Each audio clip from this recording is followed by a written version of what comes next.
মতো ক্ষমতার গদি থেকে টান মেরে নামিয়ে দেওয়া হবে।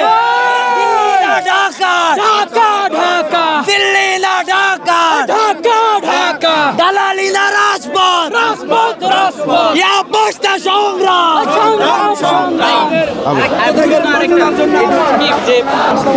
যারা এই এত মাস হয়ে গেছে, এত মাস হওয়ার পরও কিন্তু এখনো পর্যন্ত আওয়ামী লীগকে নিষিদ্ধ করতেছে না।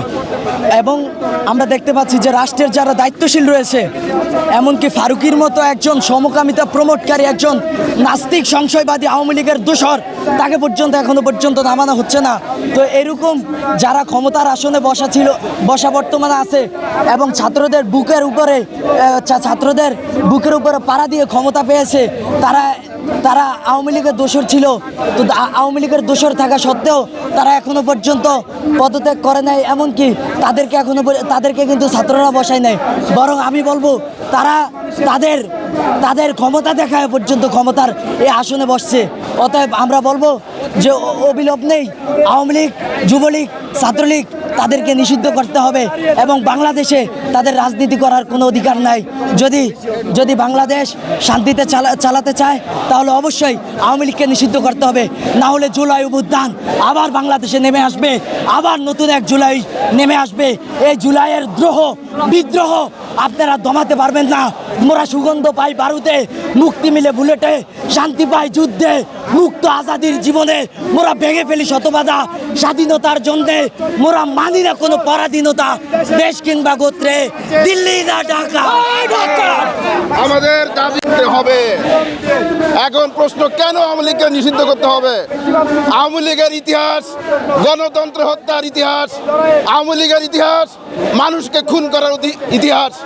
আপনারা জানেন, এই বাংলাদেশ জানে, সারা বিশ্ব জানে যে ৭২ থেকে ৭৫-এ তারা বাকশাল কায়েম করে গণতন্ত্রকে হত্যা করেছিল, হাজার হাজার মুক্তিযোদ্ধাকে তারা হত্যা করেছিল।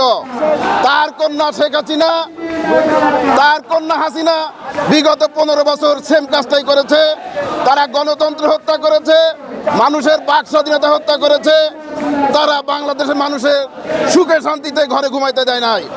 সম্মানিত দেশবাসী, আপনারা জানেন বিগত দিনে তারা গণতন্ত্র হত্যা করেছে। তারা 3টা ইলেকশন করেছে, 3টা ইলেকশনই জাতিকে কলঙ্কিত করেছে। একটা তারা ভোটারবিহীন ইলেকশন করেছে, একটাতে তারা দামি ইলেকশন করেছে, একটাতে তারা মধ্যরাতের ইলেকশন করেছে। সুতরাং গণতন্ত্রের স্বার্থে, দেশের স্বার্থে আওয়ামী লীগের নিশ্চিহ্ন করতে হবে। আওয়ামী লীগের নিশ্চিহ্ন করতে হবে সাংবিধানিকভাবে, রাষ্ট্রীয়ভাবে।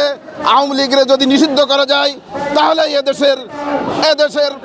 এদেশের বিপ্লব সার্থক হবে। যদি আমি সরকারকে বলতে চাই, যদি আওয়ামী লীগের নিষিদ্ধ করা না হয়, আমরা জুলাই আসতেছে, এই জুলাইয়ের আগেই আগামী 1 সপ্তাহের মধ্যেই এই সমাবেশ থাকতে যদি আওয়ামী লীগের নিষিদ্ধ করা না হয়, আর একটা জুলাই ঘটিয়ে দিব আমরা, আর একটা শাপলা চত্বর ঘটিয়ে দিব, আর একটা 71 ঘটিয়ে দিব, আর একটা 90-এর গণ অভ্যুত্থান ঘটিয়ে দিব, আর একটা 24-এর গণ অভ্যুত্থান ঘটিয়ে দিব। সুতরাং সাবধান করে দিচ্ছি, আপনারা আওয়ামী লীগ নামক এই বৃক্ষকে নিষিদ্ধ করুন। ধন্যবাদ সবাইকে।